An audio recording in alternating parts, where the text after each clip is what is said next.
Here we're back with Lewis and Jim Oriskany, and we're talking about this beast right here. As Clint Eastwood said in a certain movie, it's the preferred weapon of your enemy. Know it, learn it, hate it.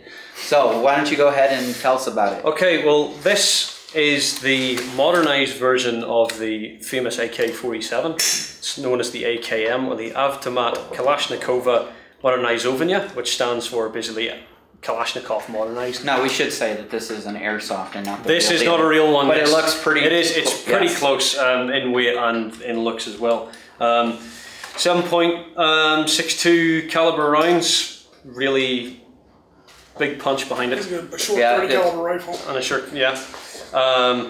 The bakelite magazines, obviously here, designed actually designed to mitigate the heat, because a lot of guys in the heat of Afghanistan, the metal would heat up so much that they'd burn their hands almost to touch the thing. So they decided to go with bakelite, which would obviously mitigate the heat a lot. How survivable was it though? I mean, or it would expand. Yeah, it would expand, and then jam come out. Yeah, they were actually metal reinforced on the inside. Oh, okay. So these they could take a punishment. I mean, you could throw them off a tree, stand on them, run them over, they won't break. Again, we were talking about the cleaning kit earlier on. You can see there that there is actually a recess to fit the cleaning kit in, which is only a small, probably about that's that really big. fun, because on the butt of the M16, it actually folds open, Yes, it and folds this is open, all yeah. hollow, but it's plastic. I mean, it's made by Mattel originally, so. But yeah, basic standard issue weapon of the Soviets. The early pattern muzzle brake. Yeah, early pattern muzzle brake, which was designed to mitigate the recoil of the actual weapon as well. They found with a flat brake and the recoil of the actual mechanism going back to the right, it would climb to the right.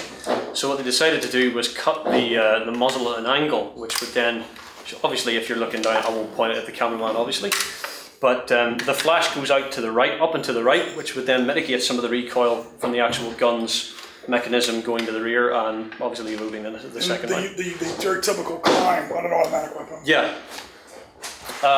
Comes with a bayonet, don't have one with me at the minute, but that would just lock over the outside and twist, pretty much like the M16.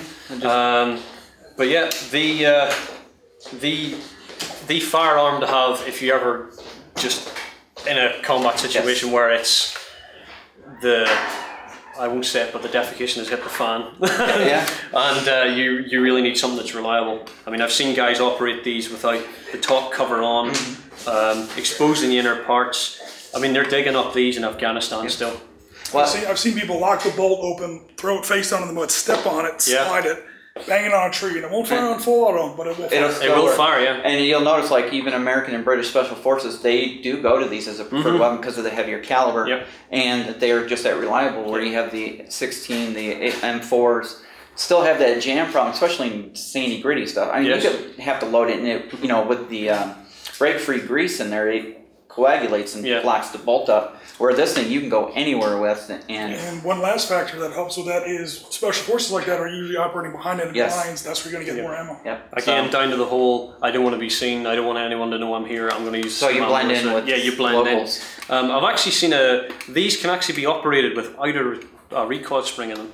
Oh, like a bolt action. I have seen guys take the bolt, literally just load the round in like that and pull it. Obviously, you don't want it near your face whenever you're doing this, but it can be operated without most of its recoil parts, which is kind of scary whenever you think about it.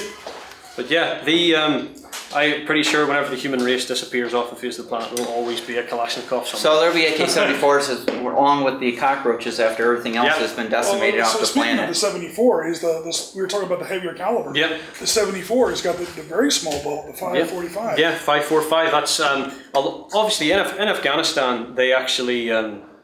Not a lot of guys had these. It was 74s by that stage. A lot of guys had switched over to 74s.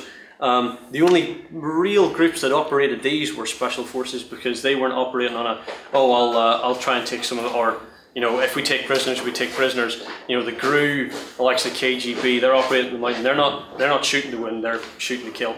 A lot of their missions were either capture or kill missions against Mujahideen targets, but yeah, if these guys, I mean, the intelligence community during the Cold War was worried about the threat of nuclear arms and the threat of nuclear annihilation. The guys on the ground were really terrified about the GRU. They were the boogeyman under the bed.